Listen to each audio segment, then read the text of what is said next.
What's up, everybody? Welcome to Move the Sticks. DJ Bucky back with you. Buck, what is going on, man? I see the teal on. I know you are not in Yeah, LA right now. I am not in LA. I'm down in Jacksonville checking out OTAs, doing a little research, a little background. You know how it is, getting ready for preseason games, trying to get a lay of the land.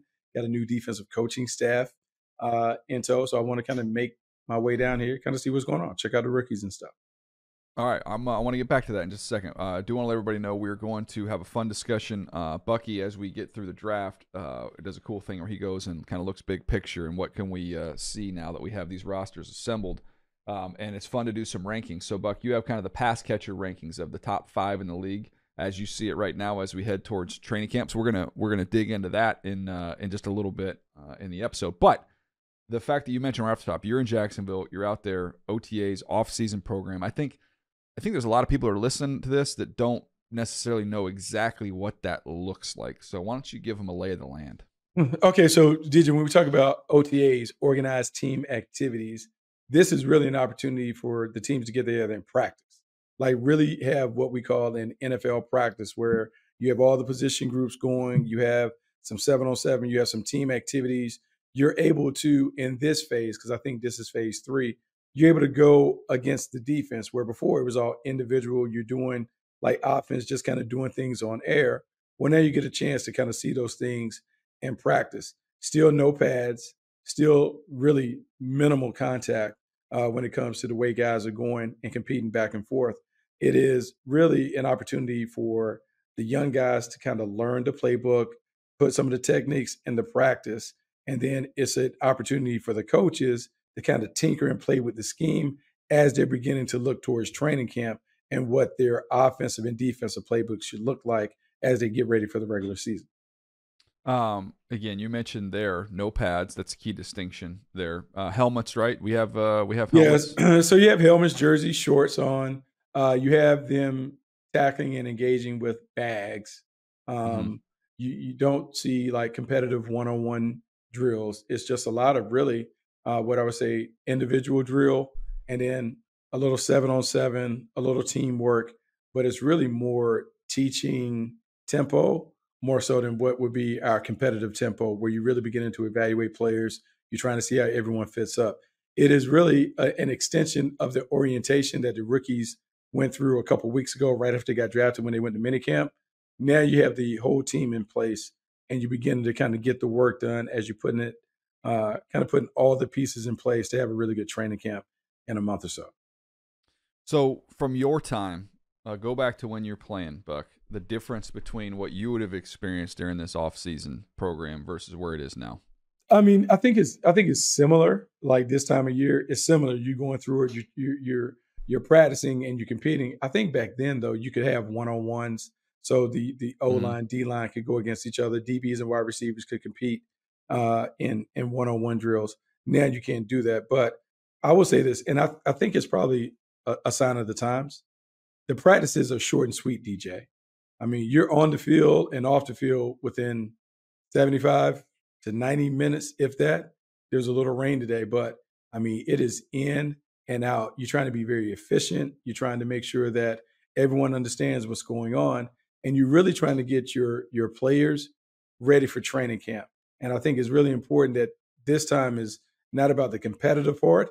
It's everyone needs to know exactly what you're doing. We're gonna have more than enough opportunities for you to compete, but you don't give yourself a chance if you don't know what you're doing. So let's focus on the technique and the scheme. Make sure you get those things down. So now when it's time to compete, you can go out and play. Yeah, I think during this time of the year, man, if nothing else, for young players, rookies, or new guys in your system, you're really looking for can you communicate, can you align, and can you know your assignment? Like if, literally, if you can do those things, like you're ahead of the curve, just getting the young guys up and comfortable in that regard. It's so funny that you brought it up. Ryan Nielsen spoke to the media the day before practice, and he talked about, I just want to see a couple of different things. Do they know their assignment, and can they get lined up? All the other Yeah. stuff we're not worried about right now. Can we just get lined up? Can we break the huddle? Know exactly where we're supposed to do? Know who you're supposed to be on and what their responsibility is? That's all we're looking for. We're not worried about the result.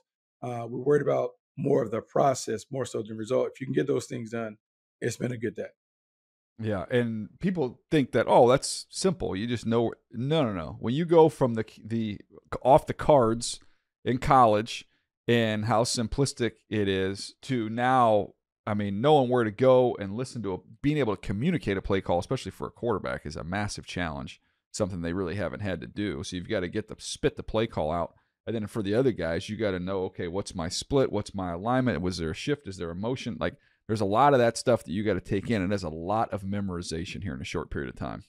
Yeah, a lot of memorization, and I think it's important for the offensive players in particular. These guys may not have ever been in a huddle. They are used to taking the signals from the sideline off the placards, the big Mm-hmm. signs and signals. They're not used to hearing a full play call in the huddle with different verbiage and extended verbiage where you really got to pay attention, and then you got to do it and quickly get out to your spot, get lined up. Not only know what you're supposed to do, but is there a hot read? Is there adjustment? Those things. Defensively is okay. Like I'm on the defense, but I got one guy communicating. But if it goes here, it's an automatic defense. We call it automatic front and coverage, where it changes based on what the formation is. Uh, it's a lot of thinking, and you have to be able to process because the difference in the college game and the pro game is just the speed and the tempo of the game. You got to be able to be on the same page with your teammates, and it happens fast. And it's not like Little League with little Johnny coach on the field Mm-hmm. saying, "Hey, Johnny, move over to the left." You got to be able to do it. And I would say that even though the intensity is scaled back from the coaches, there's still not a lot of tolerance for repeat mistakes. So Mm-hmm. whatever you're doing, you're trying to make sure each and every day I reduce the amount of mental mistakes that I'm making because that's the only way you're gonna have an opportunity to get to the part where you're competing. Yeah, I think that this is really it's turned into more mental exercise than physical exercise, compared to maybe what it was a few years back, where the tempo is a little bit down. But hey, know where to go, know what to do, and let's just get a feel for one another. Especially to me, like this is big for the two position groups, the offensive line, the secondary, because there's five guys each way. It's like a basketball team out there, and you got to really be able to communicate. You got to be on the same page. Now, I will say this, and it'd be interesting when you make your way up to see the Chargers. One of the things that we had talked about in the past was, no one really has taken advantage of, not many teams have taken advantage of the importance or the impact that the strength and conditioning program can make at the pro level. I would Mhm. be curious to hear what does it look like because we heard the Chargers talk about that being a big part of it. What does that look like after practice? Because right after the Jags were done, they went into the weight room, they started lifting, they did a little bit of running, but it certainly wasn't, I would say, at the intensity of a collegiate program.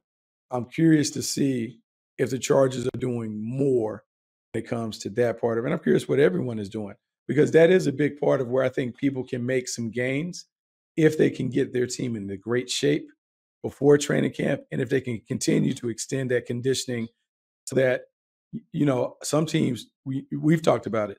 Some teams use those first few games in September to kind of figure out who the team is and work their way Yeah, into shape. But you notice the Kansas City Chiefs and some teams they jump out on you they that hit it first month of going. the season. They get it going.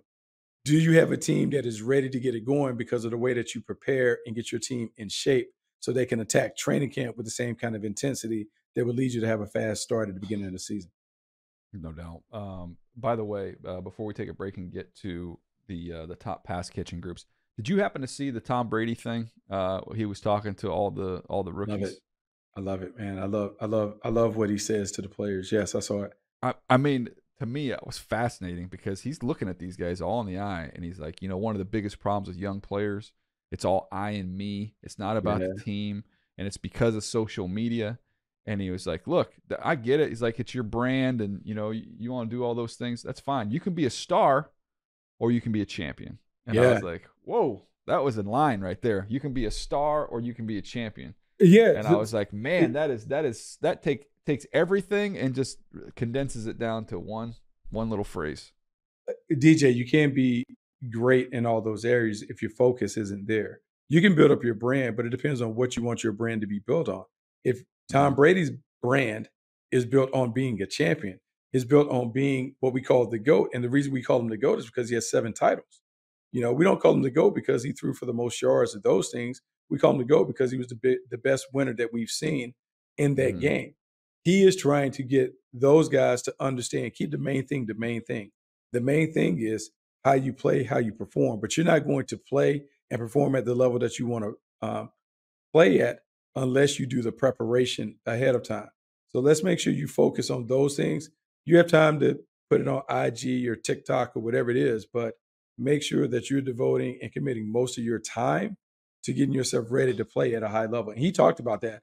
And I love where he is at this stage, where he's willing to give that advice and kind of take us a little bit behind the curtain in terms of not only what made him great, but what made his team great because he was the leader of that unit. And if he takes it like that, everyone else is going to fall in line. He talked about how every day was like the Super Bowl. He said if it was a preseason game, he treated it like to the Super Bowl. He said, so you know what happened when I got in all those Super Bowls? Just another game. It was just another game. It wasn't too big. He literally said, I treat it like that. And the first thing I thought of, and I've told you this story before, and I know you have examples as well. We're talking about OTAs here, off-season workouts. I got hired right after the draft with the Ravens. So that's my first time in scouting. Got hired right after that draft. It was the Suggs Kyle Bowler draft. And I remember going out there I was out there for the first rookie camp or what have you. Then we had the first all-team OTA. And I remember thinking, like, this Ray Lewis, like, he is going 100 miles per hour at an OTA, like, in May. Like, what in the world? And I'm like, is he always like this? Or like, yeah, he's like this every single day. It doesn't matter, in season, out of season. Like, and it was, it doesn't, you just think of quarterbacks that have that type of mentality. There's other players have that type of mentality too, but there was nothing ever taken for granted. And when it's one of your better players, or in this case, your best player, it just lifts the whole group up because they're like, man, if he's doing that, I can't be slacking over here. So here's what's funny. Some people, like on the media side, are annoyed by OTAs. Like, what does it mean? It doesn't really mean anything in those things. But DJ, what you're trying to do is create habits. You're trying to create championship habits. The way we run on and off the field, the way we run and get in lined up, the way we break the huddle, the way we get to the ball, the way that we execute the play. Can we do it at a championship level now in May so we can repeat these same habits in June, July, and then when we get into the regular season? You have to build the foundation because there's no magic switch that you can flip up and be like, okay, guys, we're ready to be championship caliber. Yeah. You gotta practice and perform like that and practice before you can ever see it in games.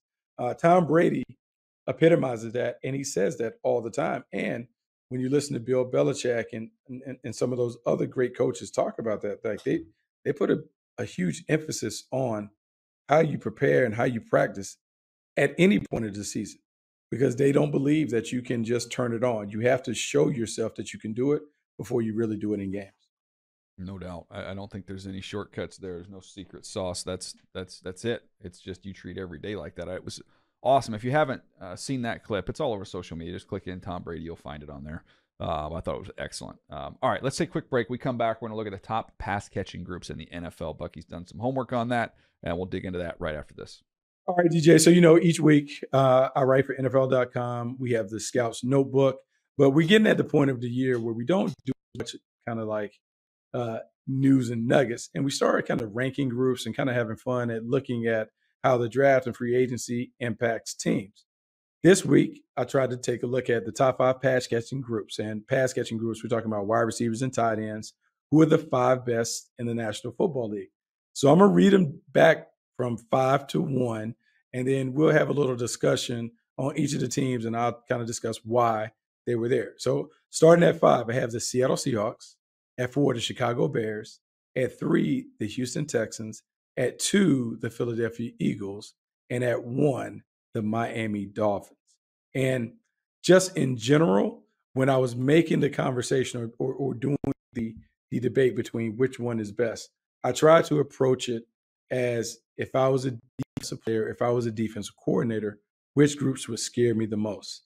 Which wide receiver groups have balance but explosiveness? Balance meaning multiple guys can impact the game in a variety of different ways. They have the ability to not only impact you outside, but they have someone in the middle that can control the middle of the field. And if we had to draw up a game plan, who are the teams that I know out the gate I'm going to have to commit a double team to, and I'm going to have to live with somebody else torching me on the other side? And those teams that I felt like were most dangerous and probably most effective handling that strategy. Hey, I'm going to take out number one and leave number 2 and 3 available. Who are the teams that scare me? That is how I came with the pecking order of putting those guys in order from 1 to 5. I think that's a great way to look at it. Why don't you walk us through then there, start at number 5, what you like about them? Okay, so the Seattle Seahawks, and I'm really surprised to see the Seahawks. And I'll say this: I debated long and hard about the Seattle Seahawks and the Cincinnati Bengals, which one deserved to be number 5. I went with the Seahawks because as I look at them, DK Metcalf and Tyler Lockett are still terrific when it comes to producing big plays. You look at DK Metcalf; he is the explosive playmaker. He can take the top off defense, but he also has the size that is dangerous when they throw those quick slants and those things.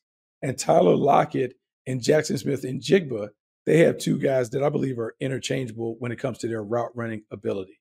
These guys can get open, they can get open fast, they can win with speed and quickness, but really it's their polish within their route running that allows them to get open. And then Noah Fant hasn't been a big part of what they do, but he's still there and he's a reliable option if you're not able to hit the top 3. So because of that, I put the Seattle Seahawks at 5. Yeah, to me, it's also something I like what they have in the run game that I think is going to help feature those guys even more, and that you're going to get some nice opportunities down the field. And they are maybe more so than any other team. Our old friend Coach Billick, who always talked about building the basketball team, like they have all different shapes and sizes there. It's just like the what was it, Verizon or AT&T, the logo that just like the little bars that go straight up in the air, like that's kind of what they look like, with DK Metcalf being the top one there. But that's definitely a different skill set there. Whereas some of these other teams have the interchangeable parts, these guys have very distinct roles. They have very distinct roles, and that leads me to the number 4 team, the Chicago Bears. DJ, when I think about the roles, I think they're very clearly defined for the Chicago Bears. But what I like about them, man, their size and physicality, like what they can trot out there. I mean, you better bring your boxing gloves, because the dudes that you have to defend out there, they are physical and they have the ability to really overwhelm you with force rather than finesse. So when I think about Keenan Allen, Roma Dunze, DJ Moore, and Cole Kmet, and I even thrown in Gerald Everett, what he can give as a tight end. Man, this is really problematic to be able to deal with him. Not only because all of those guys are well over 6 feet, all of them are well over 210 pounds, but they have the ability to make plays as a catch and run specialist like a DJ Moore. You have the route extraordinaire like a Keenan Allen that can get open versus everybody in the slot. We assume that Roma Dunze is going to be a combination of both guys, but he has the IQ to play all 3 positions on the perimeter. In Cole Kmet, you have someone who's a big post-up option over the middle of the field. When you just think about what they can add, and not to mention Gerald Everett and how he can get open over the middle, they have a lot to throw at you. And even though they have a very young quarterback, their wide receiver core could prop up Caleb Williams until he is ready to really take it over on his own talent. Yeah, and normally you talk about guys that are interchangeable. You think of more of that like 5'11", size receiver that can play inside, outside, do different things. They have big guys that can play inside and outside. So it's an interesting collection that they have there of big, physical, versatile guys. And then again, you got the 2 tight ends there, which I think is going to be fun for Caleb Williams as well. All right, let's get to number 3. So we get to number 3. This team came out of nowhere to be one of the best offenses, and that's the Houston Texans. And last year, they were dangerous because Nico Collins had a breakout year. You had Tank Dell, who flashed immediately when he burst on the scene. Dalton Schultz gave you some surprising production as a tight end. And now you add in Stephon Diggs. When I think about this team, the fact that Stephon Diggs has been a guy who is, I think, 6 straight 1,000-yard seasons, a guy who continues to dominate on the perimeter, even if he is on the downside of what has been a really, really strong career, he and Nico Collins are problematic because at some point you have to decide who is the real number 1 receiver. If we say that Stephon Diggs is number 1, well, now you have to deal with Nico Collins, who goes for 1,200 yards last year without a big-time compliment on the other side after Tank Dell gets hurt. Tank Dell is one of the more explosive third wide receivers that you will find, and prior to his injury, he was lighting it up for the Texans. And Schultz, you're talking about a pass-catching who can run routes and do it from a variety of different spots and locations. And you have C.J. Stroud, who finds a way to hit the ball to these guys and really stretch the defense with the way that he is able to kind of distribute. This is a really good wide receiver core, and I think this is one of the more surprising units in the National Football League. No one expected this team to be what they are now, and a large part of it is because of the way the wide receiver group has really evolved.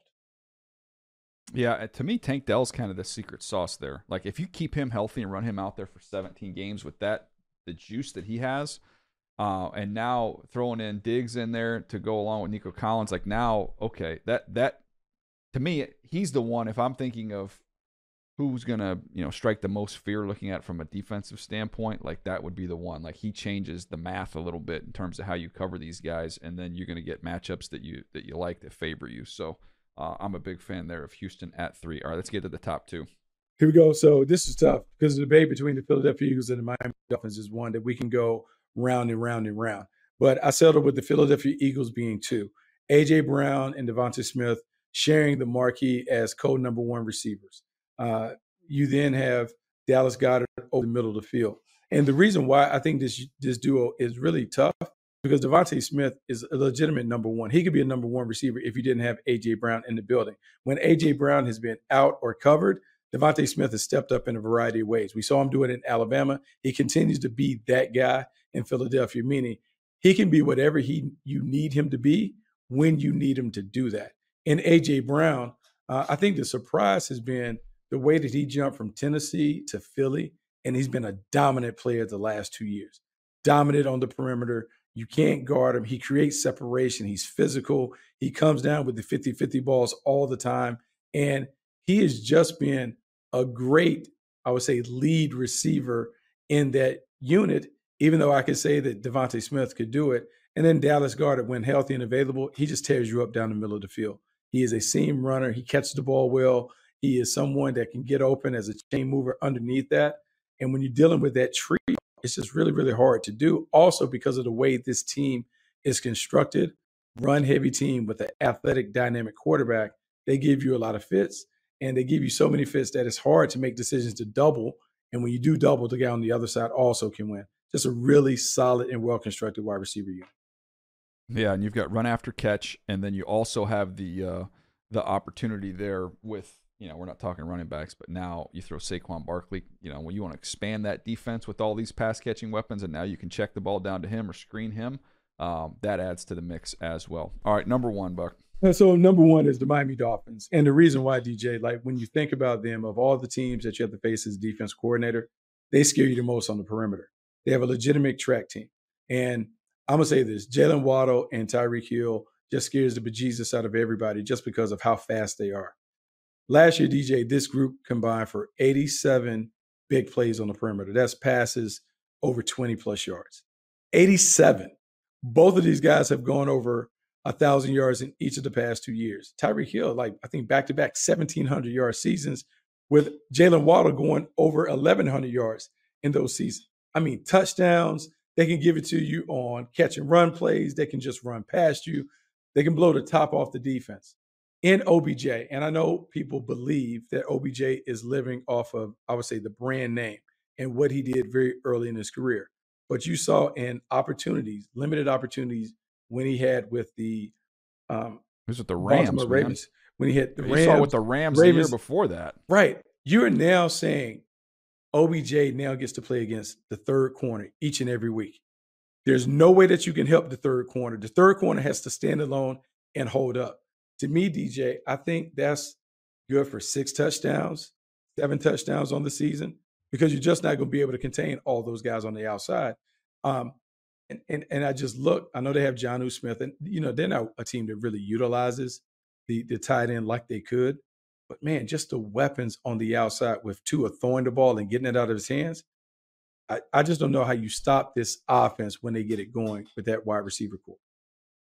Yeah, to me, this is the perfect marriage of a quarterback skill set and the group that they have, and all the speed. I just think they've got the perfect guy to do it, and that's why when people ask, "Are they going to pay Tua?" Yeah, they're going to pay Tua. I mean, they've built this whole team around him. I mean, this fast break offense. Yes, and he compared to this. No, you don't compare him to other quarterbacks. I compare him to who's going to operate what we've built here the best.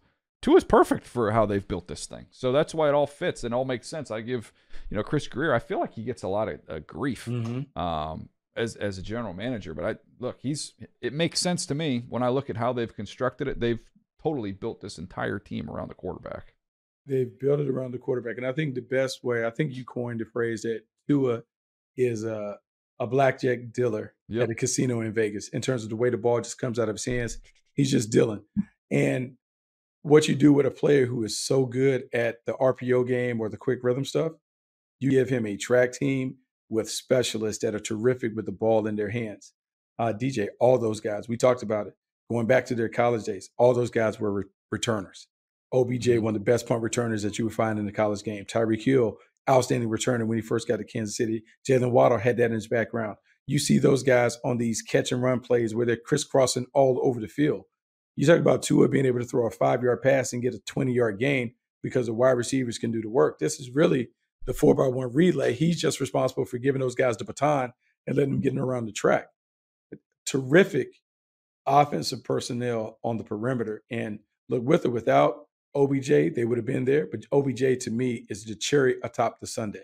He's not the OBJ that dominated the league when he first came in, but he still is a really good high-end number 3 receiver. I think we'll see some of that playmaking that has always intrigued us about him. I think you talked about how he was with the Rams. That's the version that I expect to show up. The OBJ Yeah. that played with the Rams, that was a nice compliment to Cooper Kupp and some of those other receivers. Nope. I think it's a good fit. I think it's a very smart signing. Low. There's low downside. You're not paying him that much with excellent upside here. I think he'll fit in well with that group. So I love it. There you go. There's top 5 pass catching groups as we head towards the season. We'll look at some of these other position groups as we go along, Buck. I know you'll be all over that, and I'll give it another couple weeks. I think once we get into June, I'll start peeking at some of the college kids for next year, so we can have some way early discussions on I those. can't wait. I can't as wait. well. I can't wait for you to have that discussion, us to have that Shador, I discussion. think I might go Shador as the first I, assignment there, just out of I curiosity. looked at him. Did you already do it? I did a little look. I can't wait for us to have that discussion. It's going to be an interesting. It's going to be an interesting quarterback discussion for next year. Yeah, save that, and then and then we'll have to compare notes here once we get there. All right, that's gonna do it for us today. Nice, short, and quick episode here. Hope you guys have enjoyed it. Buck, travel safe on the way home, and we'll catch up with everybody back here on Move the Sticks.